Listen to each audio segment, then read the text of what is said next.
আপনাকে ঝেড়ে কথা বলতে হবে। বিশেষ কোনো রাজনৈতিক দল না, এটা আওয়ামী লীগ। আপনাকে বলতে হবে এটা আওয়ামী লীগের ভারতে বসে এটা ষড়যন্ত্র। আপনাকে স্বীকার করতে হবে এ দেশে হিন্দুত্ববাদী রয়েছে। আপনি যদি এই হিন্দুত্ববাদী যে মনোভাবটা, এই উগ্রবাদী মনোভাবটা যদি আপনি স্বীকার করতে না পারেন, তাহলে এই সমস্যাটা সমাধান করা সম্ভব না। এই হিন্দুত্ববাদ আমাদের যে সার্বভৌমত্ব এবং ন্যাশনাল সিকিউরিটিতে একটি বড় একটি থ্রেট।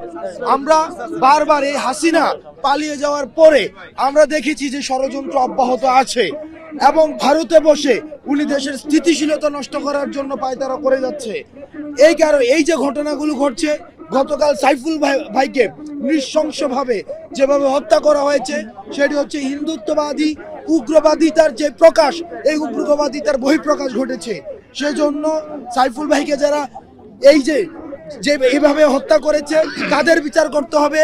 ইসকনকে এই উগ্রবাদিতা ছড়ানোর জন্য নিষিদ্ধ করতে হবে।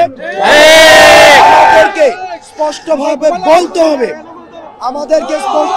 বলতে হবে, এই দেশে ভারতীয় হিন্দুত্ববাদিতা রয়েছে, হিন্দুত্ববাদিতার আগ্রাসন রয়েছে। আমাদের এই সাম্প্রদায়িক সম্প্রীতিকে নষ্ট করার জন্য 5ই আগস্টের পরে আমাদের কোনো ভারতীয় ভাই, আমাদের হিন্দু ভাই এমন হয় নাই যে তার মন্দির ভাঙা হয়েছে, তার সম্পদ দখল হয়েছে। আমাদের দাড়ি টুপিওয়ালা ভাইরাই এসব মন্দিরকে পাহারা দিয়েছে। কিন্তু আমরা দেখেছি ভারতে বসে এই যে ষড়যন্ত্র চলছে, এই ষড়যন্ত্রগুলো আমাদের রুখতে হবে এবং ইসকনকে নিষিদ্ধ করতে হবে।